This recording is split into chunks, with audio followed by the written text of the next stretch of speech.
Qui n'a jamais entendu ces vieilles accusations selon lesquelles la Bible serait remplie d'erreurs et de contradictions? En fait, ces critiques sont si répandues que la plupart croient qu'il en est ainsi sans l'avoir vraiment vérifié. Après tout, il est impossible que tous ceux qui affirment cela soient dans l'erreur, n'est-ce pas? Je suis convaincu que si on étudie la Bible dans son contexte, on n'y trouvera aucune contradiction concernant un point de doctrine essentiel. À ce propos, il faut distinguer trois termes très importants: contradiction, paradoxe et mystère. Il s'agit d'une contradiction lorsque un A et son contraire sont simultanément déclarés comme justes.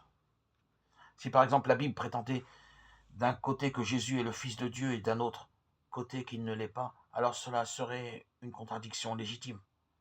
Par contre, lorsqu'elle nous dit d'une part qu'il est le Fils de Dieu et d'autre part qu'un des faux prophètes a prétendu de lui qu'il n'était pas le Fils de Dieu, ce n'est pas une contradiction.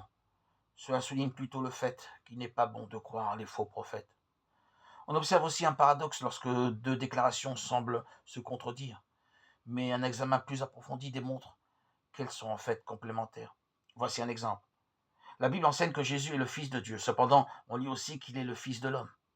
Les sceptiques peuvent sauter sur l'occasion pour demander: qui est-il vraiment, le Fils de Dieu ou le Fils de l'homme?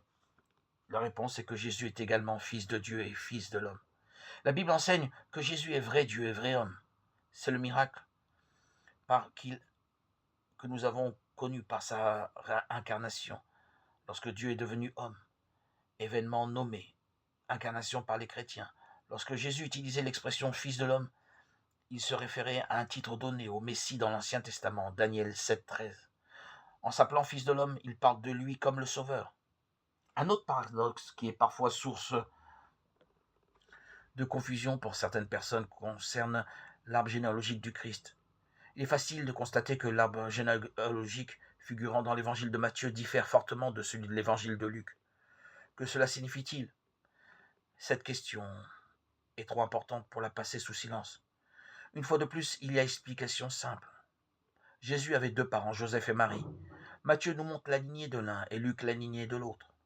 Nous pouvons savoir de quels parents il s'agit en regardant les thèmes de chaque évangile. Matthieu décrit Jésus en tant que roi des Juifs. Il remonte aux origines de Jésus par la lignée de Joseph, son père terrestre qu'il avait légalement reconnu. Marc nous présente Jésus comme le serviteur du Seigneur. Marc ne fait aucune référence aux circonstances de sa naissance. Luc, un médecin, nous montre Jésus en tant qu'homme. Il donne beaucoup d'informations sur sa naissance au travers des yeux de sa mère. Marie, on peut en déduire qu'il décrit l'arbre généalogique de Marie.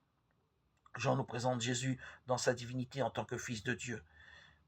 Ces informations sur la naissance de Jésus commencent dans l'éternité passée. Au commencement, la parole existait déjà. La parole était avec Dieu et la parole était Dieu. Il continue: et la parole s'est faite homme. Elle a habité parmi nous, pleine de grâce et de vérité. Nous avons contemplé sa gloire, une gloire comme celle du Fils unique, venu du Père.